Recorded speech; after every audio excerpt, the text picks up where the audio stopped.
Nous sommes sur cette drop zone de Pugeot avec Sandrine Soulier. Madame le maire, merci d'être à nos côtés. Madame le maire de Pugeot, Sébastien Chambet, entraîneur national de discipline artistique, et Adeline Cheffet, qui est présidente de l'école de parachutisme de Pugeot. Alors Madame le maire, cette drop zone, c'est quand même un point important au sein de la ville de Pugeot.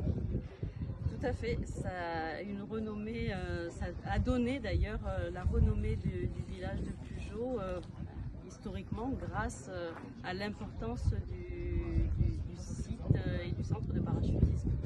C'est quoi Pugeot en termes de nombre d'habitants, en termes d'activité? Un village de 4200 habitants, côté gardois mais très proche du Vaucluse aussi, puisqu'on est à quelques kilomètres d'Avignon. Mais effectivement, on connaît Pugeot essentiellement par rapport au centre de parachutisme. Alors cet espace qu'on voit derrière vous, qui est assez extraordinaire, où on ne voit que de l'herbe verte en plus. Ouais, alors faut dire qu'on est sur une période où on a eu la chance d'avoir beaucoup de pluie cette année, et c'est vrai que l'herbe est magnifique. Ouais. Et c'est une démarche qui est portée par la fédération également, d'avoir cette démarche environnementale sur l'ensemble des clubs, des écoles, des structures de France. Comment est-ce que vous accompagnez le club de Pugeot, l'école de parachutisme de Pugeot? Déjà, on leur a permis, grâce cette année, à un renouvellement en créant un bail amphithéotique qui laisse un peu la latitude au club pendant une trentaine d'années de pouvoir avoir la garantie et la sécurité de pouvoir maîtriser son activité et pérenniser son activité.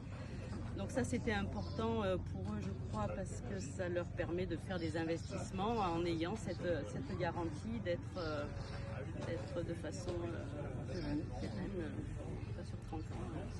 J'imagine également que la dimension économique est un point important pour la ville de Pugeot. Alors, sur Pugeot, on n'a pas de retombée, au niveau de la commune, on n'a pas de retombée économique, puisqu'on ne perçoit plus, comme à l'époque, la taxe professionnelle, c'est plus la commune qui la perçoit. J'allais dire, peu importe, ce qui est important, c'est qu'il y ait de l'emploi qui soit créé ici, qui soit pérennisé, et qu'il y ait une activité qui fasse à la fois vivre du monde et à la fois qui crée du loisir et qui amène des gens de l'extérieur, parce qu'en fait ce ne sont pas les Pujolais eux-mêmes qui gravitent particulièrement sur cette zone, hormis ceux qui y travaillent, mais des gens qui viennent de toute la France, parfois même j'imagine d'Europe ou d'ailleurs. Et puis un dernier point, c'est aussi cette dimension sportive en cette année olympique, forcément. Vous avez la chance ici, au-delà de pouvoir faire bien de la randonnée ou d'autres activités, d'avoir cette implantation, d'avoir cette activité sportive qui est en place. C'est aussi un point important pour le territoire? C'est un point important d'abord parce que je trouve que ça donne un côté esthétique aussi sur la commune. On le voit mieux vu du ciel. Bien sûr. Et j'ai eu la chance de pouvoir le voir vu du ciel, et on se rend vraiment compte que c'est, alors on n'appellera pas ça un poumon vert puisqu'il n'y a pas d'arbres, mais un cadre de verdure au pied du village qui est assez magique, quoi. Oui, surtout qu'on est entre l'autoroute, entre des accès très chargés en plus sur cette région, et donc avoir cet espace oxygénant, on va-t-on dire. Et les habitants viennent régulièrement ici? Ah oui. Alors, je pense c'est vrai que c'est en plus on y vient à pied. On a facilité un petit peu l'accès depuis le village pour pouvoir venir en passant par les terres sans prendre l'axe routier.